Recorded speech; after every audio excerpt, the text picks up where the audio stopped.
What even is nature? For thousands of years, Western culture has separated man and nature into a dichotomy of sorts. Like many things, it goes back to Greek and Roman philosophy, but it mainly stems from the Bible, separating man from his domain. This biblical understanding has informed the way that we interact with nature and the wilderness. From new nature that we create out of whole cloth to national parks that we extensively manage. This looks a whole lot more like the indigenous American understanding, which puts man and nature intrinsically intertwined with each other. And this place serves as a perfect example of that. This is a history about how there's nothing natural about this nature.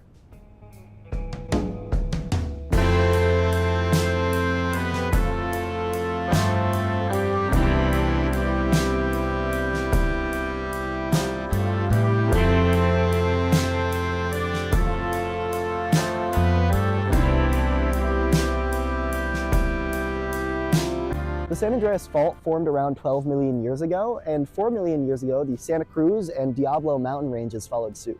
This geography explains a lot about the Bay Area, from its frequent earthquakes to its low moisture, temperate environment.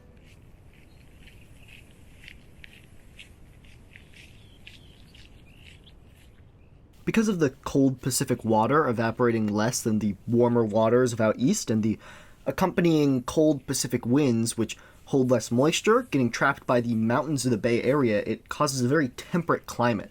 This zone of temperate climate actually extends all the way to the Sierra Nevada, but it's most pronounced along the coastline. Around 560,000 years ago, the basin of the Bay's valley was carved out by a massive Central Valley lake, and the bay would fill periodically from glacier meltwater carried in by the Sacramento and San Joaquin rivers from then on. As the Ice Age ended around 10,000 years ago, the most recent filling occurred, making it actually younger than many of the indigenous communities inhabiting the area. This basin water then connected with the ocean, creating the bay as we know it today, though not the tidal marshland. The perfect conditions arose for their creation as the filling of the bay was a gradual process, and the coastal lowlands were protected from the ocean waves by the peninsula and fed sediment from the incoming rivers. This ultimately created the tidal marsh ecosystem around 2,000 to 3,000 years ago. The American Indian people that were indigenous to this land were the Ohlone.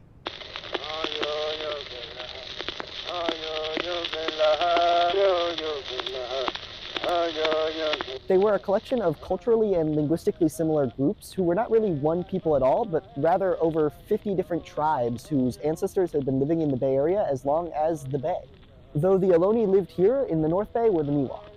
Historically, the Ohlone migrated from eastern Siberia either across the Bering Land Bridge or along the coastline, ultimately settling in California. Their creation story tells a different tale.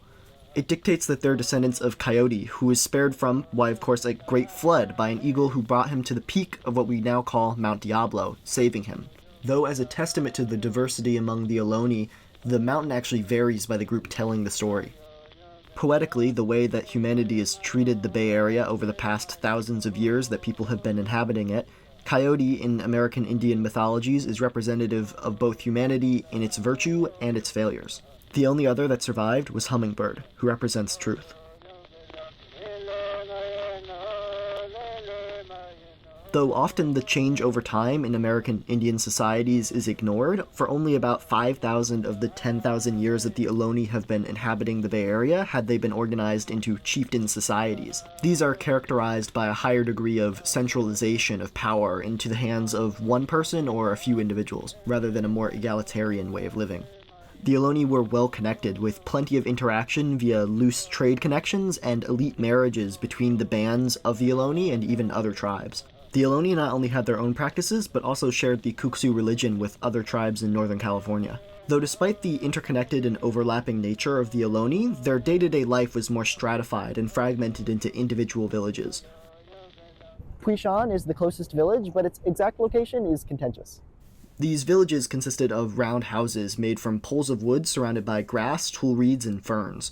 As part of the Kuksu religion, they also had sweat lodges and tupanak, or dance houses, that were constructed partially subterranean as ceremonial dwellings.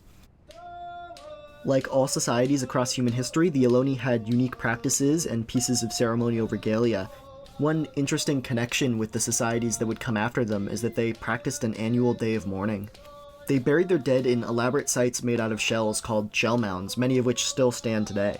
The Ohlone, like most American Indian groups, did not separate man from nature and guided it to their advantage while also not completely disrupting the ecosystems. They were fishers of the rivers and surrounding coasts, hunters of local fauna, and harvesters of local fruits and nuts. They shaped the environment in a quasi-agricultural way, practicing controlled burns and landscaping wide brush with oaks. Towards the bay itself, they adapted to the tidewater marsh's presence and actively managed the bay and its resources, harvesting fish, wildlife, and plants from the bay, also trapping a ton of shellfish to build their shell mounds. They even forged these small salt ponds in much the way that future people would, selling them to a salt trade that spanned across the Sierra Nevada.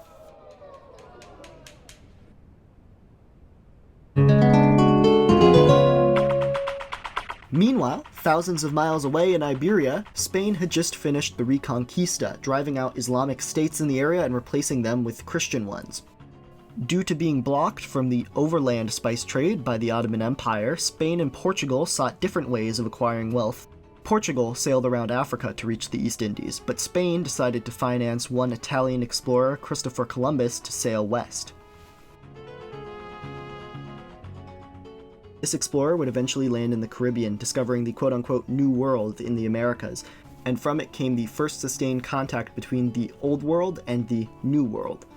As Spain's interests in the Americas grew, an indigenous uprising against the Aztec Empire, led by a native confederacy and their ally, a rogue Spanish general, eventually toppled that empire, and Spain took full advantage, colonizing the area and founding the colony of New Spain. The main Spanish motives for colonizing the Americas have always said to have been God, gold, and glory. God in terms of spreading the message of Christianity to the native inhabitants of the region, gold in terms of plundering the region for all of its wealth and resources, and maybe even a little more, and glory in terms of gaining notoriety back home or a prestigious position in Spanish colonial America. After toppling a few more kingdoms and an empire, the Spanish were spread thin. Their imperial mission became to defend this territory, as they struggled to hold it down outside of the native societies that had already resembled the Spanish feudalism and the structure that the Spanish came to impose in their colonies. So in these more sparsely populated northern territories, they switched to what was called the mission system, and decided to settle in California, as it was just such a border region, with Russian fur trappers being the primary threat. Though first contact between the Ohlone and Spanish happened much earlier, the first sustained contact began in the 1770s by an expedition led by one Gaspar de Portola, who would go on to become the first governor of the Californias. The Spanish would refer to the Ohlone as the Costeños, or the Costanoans, a name that they are unfortunately still known by today. Though primarily known for its missions, the mission system primarily consisted of a large military presence in the Presidio, where 80% of the funding went.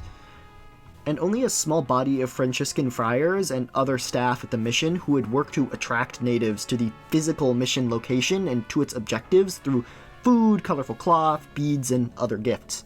The presidios were the primary motive of the mission system. The actual conversions were the secondary aim. The Spanish themselves and the Europeans that followed them were societies deeply connected to the global network of trade and exchange. Though they all had their regional motivations and practices, they were all in large part motivated by the Christian religion.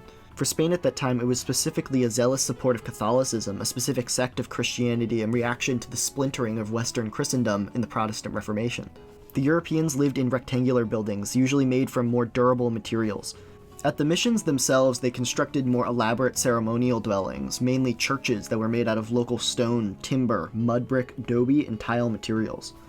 In their societies, buildings were more clearly separated by large patios and tall adobe walls, within them lying fountains and gardens. The friars who ran these churches had plenty of ceremonial regalia and practices of their own, and they even had their own day of mourning, though a different one. They built elaborate graveyards, statues, and murals of their saints.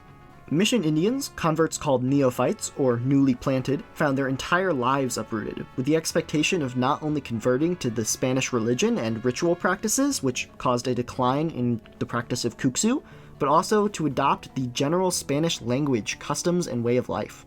They went through a process of re-education, of which few were ever declared to have completed. This meant that virtually no one was officially released, though many Indians deserted. The forcing of these practices on the mission Indians themselves was devastatingly effective. The Ohlone, whether they went of their own volition or were lured to the missions, had their entire ancestral way of life uprooted. From before a permanent Spanish settlement in California to American annexation, the Ohlone were reduced by 10% of their pre-contact numbers.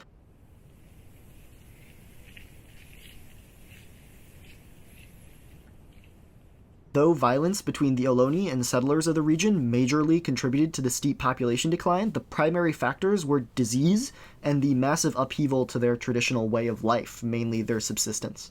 There was an important conflict between the settlers and the Ohlone in the early 1800s, though, as indigenous armies made of the remaining villages not subservient to the mission and that way of life combined with deserted neophytes to rebel at the Mission Dolores and San Jose.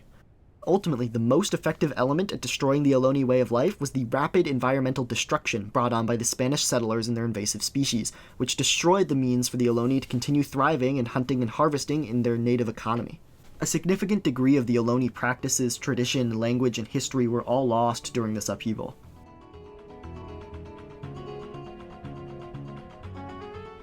In tandem with this, many prominent skeletal features of the Bay Area were constructed during this period, such as San Francisco out of the most famous mission, Mission Dolores, being intertwined with the name of the founder of the Franciscan Order. Other missions include San Jose and Santa Clara, El Camino Real, aka the King's Road, now Mission Trail, and missions later were founded and served as major origins for Marin and Sonoma counties. This new California also contributed to a long-distance and major trade route, this time with mainland Spain, as the missions were kept economically mercantilist and unable to trade with anyone besides them. As for the environment itself, the Spanish completely disrupted the small-scale practices and Ohlone environmental management. They ended controlled burnings, logged local ecologically productive forests for open land, and introduced hundreds of invasive species to the bay, which irreversibly ravaged its ecology. Though the concept wasn't entirely known at the time, the Spanish brought Mediterranean plants and domesticated European animals, which completely destroyed the local flora and fauna of the area. The Spanish just left the bay to decay, as their cattle and other domesticated animals grazed freely, causing them to overgraze on riverway vegetation, speeding up erosion and flooding the bay with dirt and sediment that caused tidal marshes to actually surge in size. Spain was never fully invested in California and was here foremost to convert natives to Christianity and to expand their empire. So the ecological disruption that they caused to the Bay Area was as much negligence as it was design.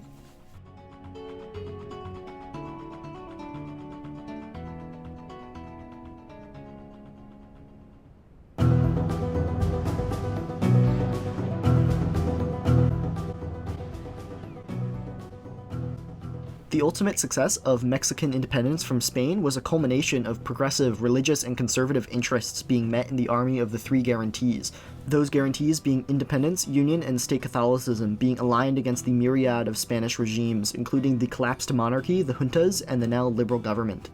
In the early 1800s, after a war for independence that was brutal in every sense of the word, the Mexican Empire finally became independent.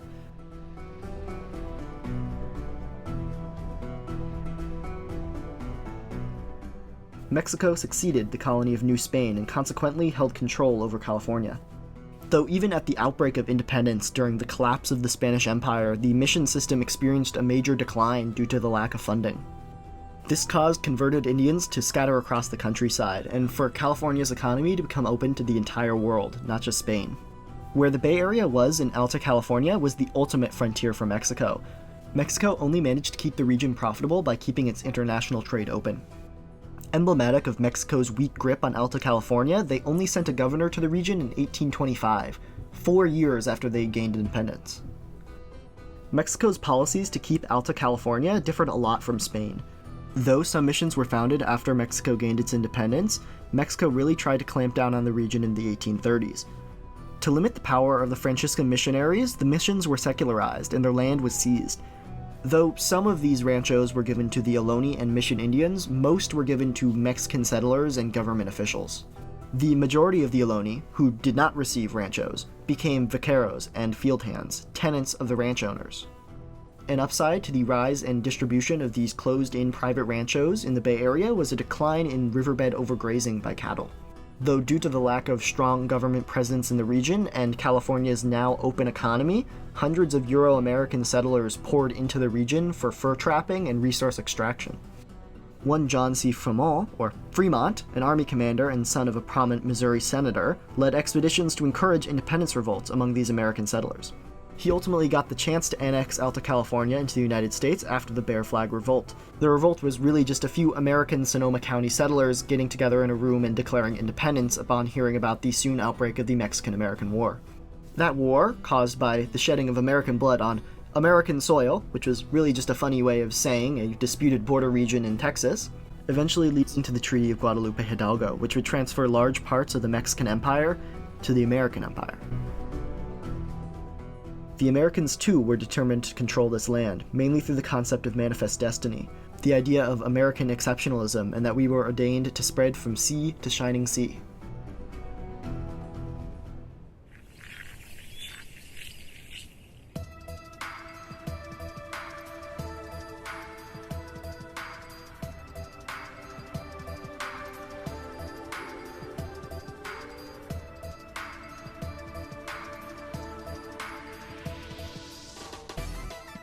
The American society that replaced the Spanish and Mexican societies before it was in many ways similar, with burial practices, aspirations for housing, and long-distance economic pathways being close in nature.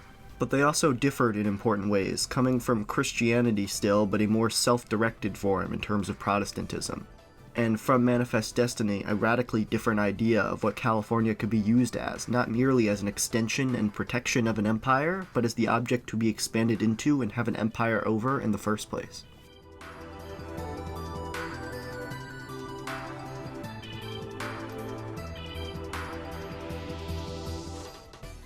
In 1848, a small amount of gold was discovered in Northern California, which the next year would spawn a massive gold rush. International settlers and eventually thousands of Americans poured into California and ultimately the Bay Area, creating an immediate and staggering influx of new settlers built up around one central industry of gold extracting. This immediately dwarfed the previous population of Ohlone and Mexican settlers. The newcomer immigrants were much more diverse than popular imagination suggests. From immigrants from the eastern US to northern Europe to southern China to Mexico and Chile, though many of the non-Euro-American settlers left soon after the gold rush. In order to adapt to the influx of new people, residents drained and diked tens of thousands of acres to build farms, facilities, transportation centers, and levees on top of the filled wetlands. These places unfortunately lacked runoff control or sewage treatment, all of which polluted the bay even further. Just as damaging were the gold hunters upriver, who used water cannons to blast riversides and hillsides, the resulting sediment of which choked the rivers and flooded the Sacramento Valley. After the gold rush was over, the economy transitioned to other large-scale industries, but often ones like logging that were equally as extractive. Though, like most parts of the world at the time, farming was the biggest industry. That was until the growth of the Transcontinental Railroad, which led to San Francisco, formerly Yerba Buena, becoming a major city due to its connections to both the East Coast and the Pacific. Many American settlers to the region founded these mom-and-pop salt ponds, whereby a portion of the bay's water would be enclosed. Once the sun evaporated the water, it would leave behind a salt residue to be scraped up and extracted. But eventually, as the industry in San Francisco and the Bay Area grew, these mom-and-pop salt ponds slowly became absorbed by bigger companies.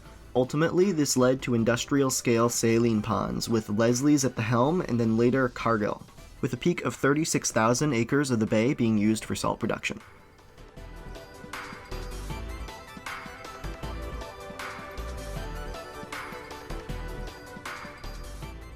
The indigenous people of California experienced even further decimation at the hands of disease and violence from the incoming settlers, and they reached genocidal proportions as local militias and bands were formed to headhunt Indians who lived outside of the burgeoning American society. They were pushed so far to the fringes of society that by 1925 the Ohlone were declared extinct, and in 1927 they lost all federal recognition.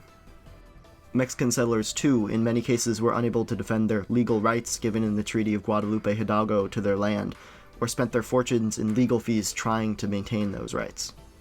Non-Euro-American settlers also faced extra fees and discrimination in their attempt to secure a fortune.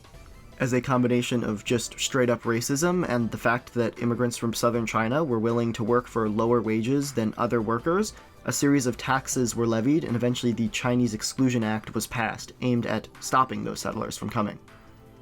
It was this marginalization that created Chinatown.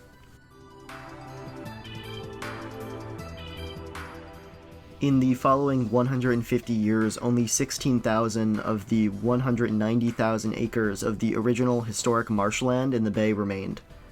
Later, the bay was used for salt ponds and wound up beneath parking lots, roadways, bridges, airports, and neighborhoods. New tidal marshes were formed, but they lacked the biodiversity of the previous marshes, and on their own they would take hundreds of years to rediversify. At the end of it all, 50,000 acres were filled and 137,000 were diked.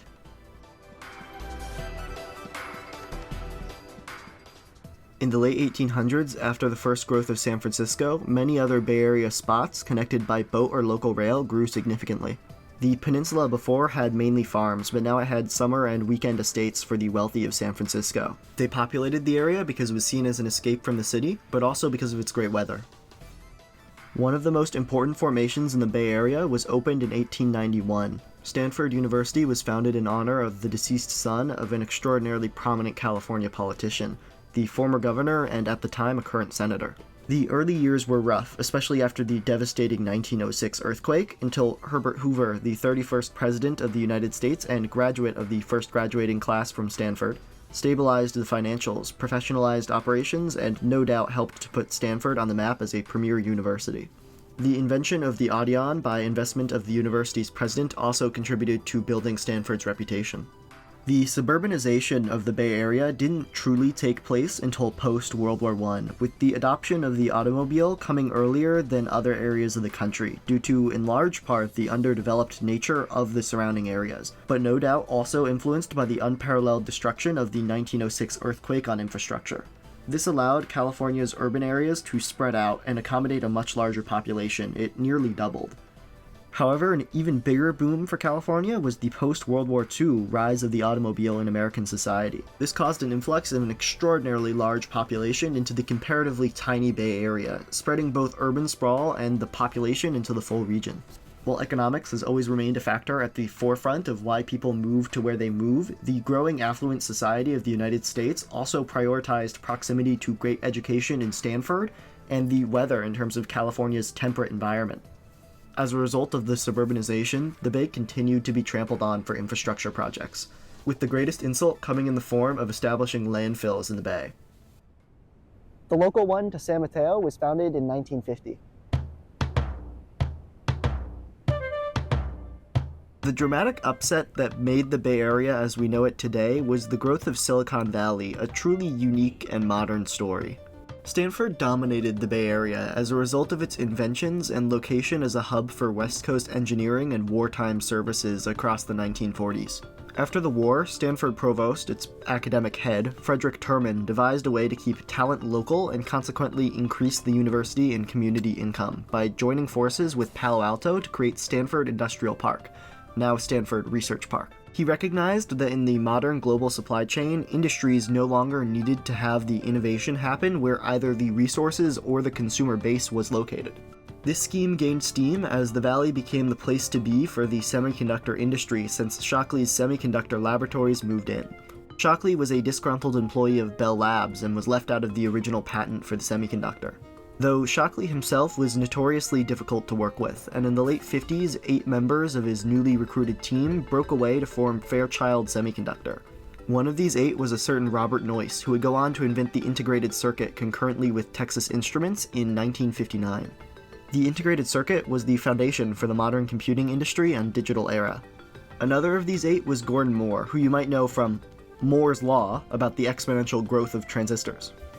These two, Noyce and Moore, would go on to break off from Fairchild and form Intel in the late 60s, a name you've probably heard of, and was also a company responsible for creating the first microprocessors, which was another incredibly important innovation for modern computing. Throughout the 1960s, the Stanford Industrial Park experiment took off. This was primarily due to the semiconductor industry gaining massive amounts of government funding. This funding mainly came from NASA, the National Aeronautics and Space Administration, and DARPA, the Defense Advanced Research Projects Agency.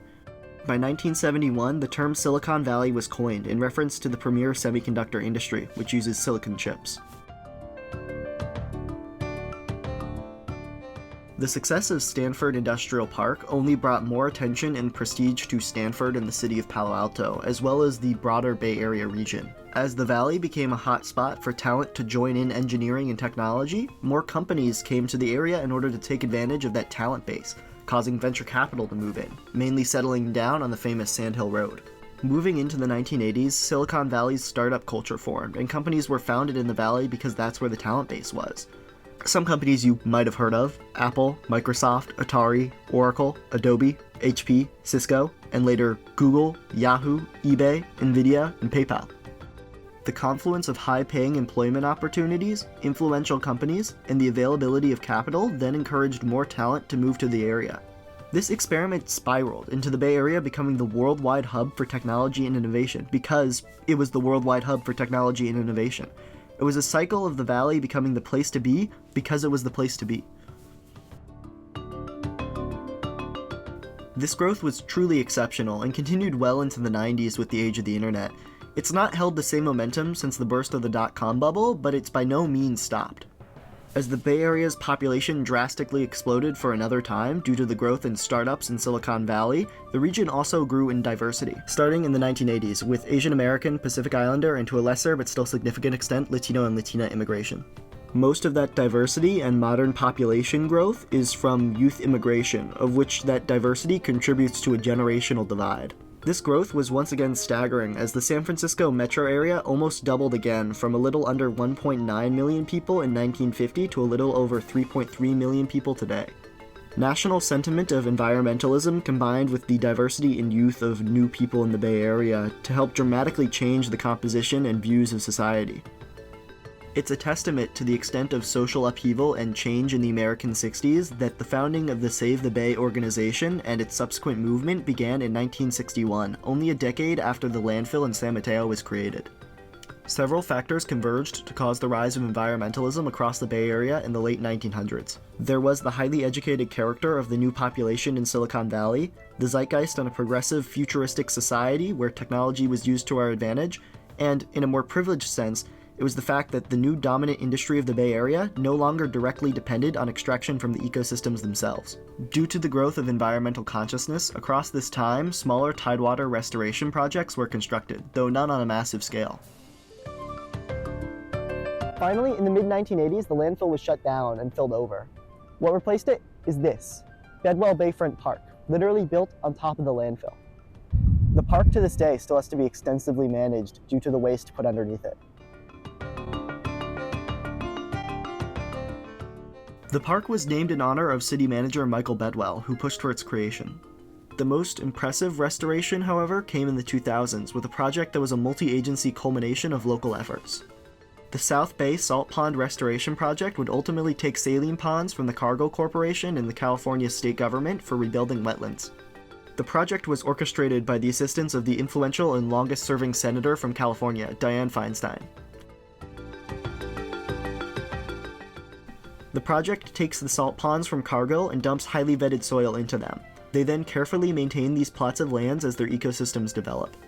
Experts expect the project to be a 100-year-long process of which it's entering Phase 2, with hundreds of more acres of marshes to be created.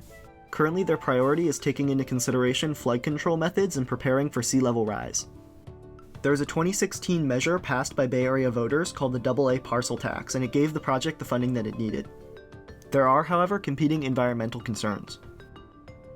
In the end, the Greco Islands, just north of Bedwell, serve as a model for what new ecosystems can look like. A project by Meta, formerly Facebook's headquarters, part of the Ravenswood Pond complex, had to be postponed because threatened birds like the western snowy plover had adapted to rely on the shallow, dry salt pond habitat. To change the area back to tidewater marsh would be to destroy their ecosystem.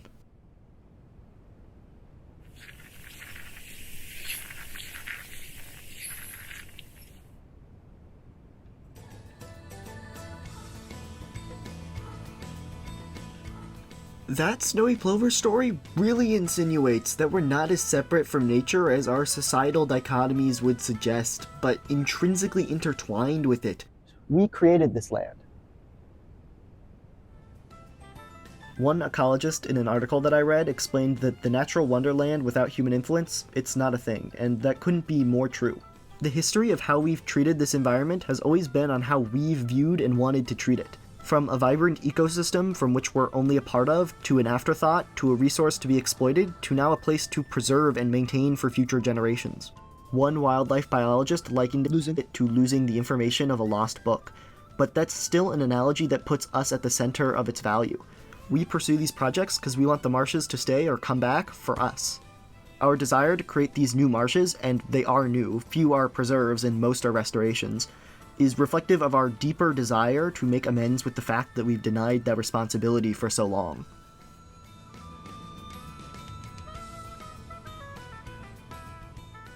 Of course, these responsibilities are not innate. We get to choose which principles we want to hold ourselves to. There's no intrinsically correct choice of values, but these are a lot more kind than what we've held ourselves to previously.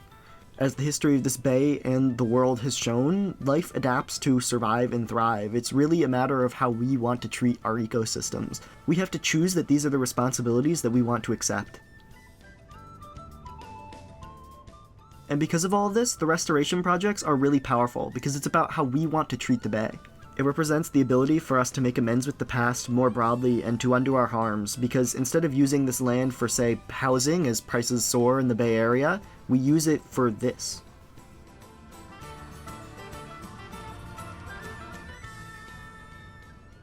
Capping off a truly man-made park are a series of inauthentic artifacts strewn across Bedwell and some other areas as well. It's called the Great Spirit Path, and it's a series of 53 sculptures inspired by American Indian pictographs that recite a poem. It was, of course, not designed by someone who is Ohlone. As far as I can tell, the path is not blatantly offensive and was definitely not made of malice, and should probably be allowed to stay as a unique piece of Bay Area history. But it goes to show the connection between these restoration projects and the idea of pre-Columbian wilderness that just isn't entirely accurate.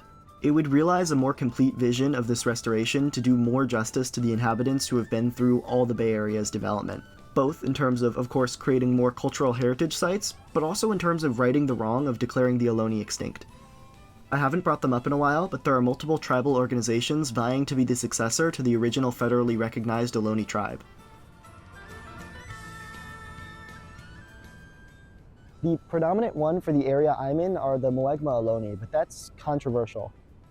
In 2002, the Moegma Ohlone lost a petition to have recognition in the Bureau of Indian Affairs due to insufficient connection from the past federally recognized organization.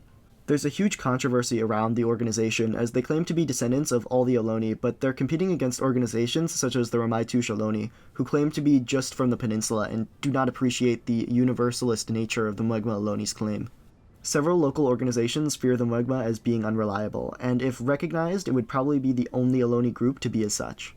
Fortunately for them, as a result of the 2002 ruling, the Moegma cannot be reconsidered through the Interior Department, and have to instead be recognized by an act of the Federal Congress. There are complications with none of these organizations being able to claim direct descendants from the previously federally recognized tribe, but it's really not clear to me if that should ultimately end their struggle for recognition.